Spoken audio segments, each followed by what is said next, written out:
coming to you now, direct from Lynch Mob's dressing room in Hammersmith Odeon. Hi, how are you doing? Good, just warming up. Now, I want to ask you first of all, how's the tour with Queensrÿche working out for you? Great, this is our third time in England. I've been over here twice in Dokken, and I think this is by far the best audience response that I've gotten in a band over here. So English crowds, I think, are traditionally a little rough on opening acts, and we seem to be winning them over. That's great. Now, obviously, having been so heavily associated with Dokken in the past, are you worried that people are going to judge Lynch Mob on what you've done before? I think that's inevitable. I think people will, yeah. I welcome it. Now, obviously, to get out harder. of Dokken and start your own band, that must have been very refreshing for you to completely just do your own thing. Am I right? Yeah. Well, it has my name on it, but it's not really my band. You know, it's just a group. Everything's equal. All the writing's equal. We all put forth equal amount of effort and reap the same benefits. But Mick and I have a lot more experience, obviously, so kind of showing these guys the ropes. And it's fun to watch them stumble and fall. This is Oni over here. This is Oni over here. Hi. The front man of the 90s. How you doing? Now, Wicked Sensation, your debut album, it's hard-driving, blues-based rock and roll, right? Yeah, I think it's more than blues-based. I think there's a lot of other elements in it. I'd say it's 70s based in a 90s context. It's got a lot of sexual attitude, very groove-oriented, but still very hooky and commercial. So it's got something for everybody. And Oni, do you think that because you're relatively new in the business that you've kind of added, you and Anthony, in fact, the bass player, have added some freshness to the overall sound of Lynch Mob? I hope so. I hope so. We're just full of ideas and ready to experiment with them. With other people. So it's real refreshing, I'd say. Okay, well, we're going to see some of that refreshing brand of refreshness. He's talking about the sun that he's drinking, not the music. Okay, now this is Lynch Mob, and this is their debut video, Wicked Sensation. Yeah. And this is Lynch Mob, and now we've been joined by Anthony, the bass player. How did that look again, Anthony? What was it? I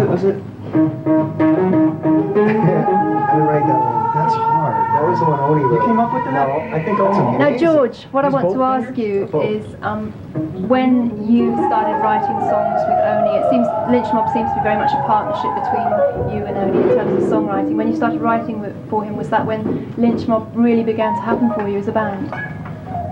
Yeah, I think that really made it gel. That the fact that the writing chemistry was there, that's what I was really looking for in a singer.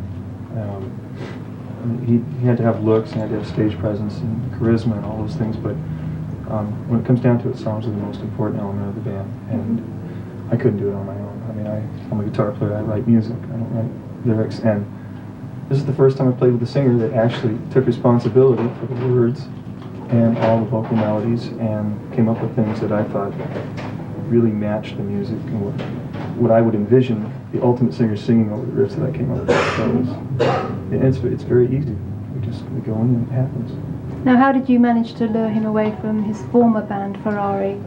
Guns, knives, threats, Bombs. letter bombs, pipe bombs, whatever it took. Actually, it was almost that bad. It took 3 months, a lot of phone calls. He was in LA, we were in Arizona, so visiting each other back and forth. I think he talked to a lot of people, and people basically told him he was crazy if he didn't do it. I finally believed him. So. And Anthony, what were you doing before you joined Lynch Mob? I was busting tables in New York City, so this is like great for me. This is just a slight step down for him. I'm making less money now. But Now, more rewarding. obviously, George, after having such an illustrious career with Dokken, Illustrious. oh well, is kind of Lynch Mob where you want to be right now in a band? Are you happy with how it's going? No, I wish we'd had 3 million records out there, and I wish we had 6 videos, and we were headlining Wembley 7 nights. But yeah, I know it's going to take a little time. As long as it doesn't take 10 years, I'm reasonably happy. Well, you seem to be getting there anyway. So we've got another video coming up right now, and this is a band that are making their debut on Headbangersball, and that is Baton Rouge. Okay, so that was Baton Rouge, and we've got a few more minutes to talk to Lynch Mob before they take to the stage as support to Queensrÿche here at Hammersmith Odeon. Now, George, I'd be interested to know why the lineup only features yourself on guitar. Would you consider adding another guitar later on? No, I don't work well with other guitar players because they have a pretty unorthodox style. And for a while in Dokken, our lead singer played guitar, and it was like one side of the stage sounded like one band, and the other side sounded like another band. It's very hard for me to play with other guitars. We use things to supplement just the one guitar, bass pedals, keyboards now and then. I don't think we need it. Mm-hmm. Now, on the album, I felt that there was a great deal of energy coming across. How did you achieve that in the production of the album? And also, does that energy still come across on stage? Is that an important thing to you? I would hope more so. Yeah, I would think.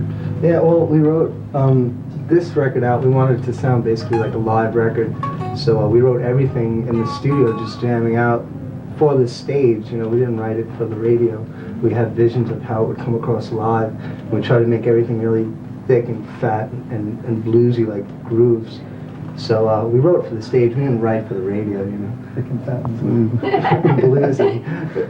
Sexual connotations. Okay, well, thank you very much for finding time to talk to us, and good luck with Wicked Sensation, that's the name to remember. And we've got another break coming up, but after that we will be back with our special report on Queensrÿche, so do stay tuned.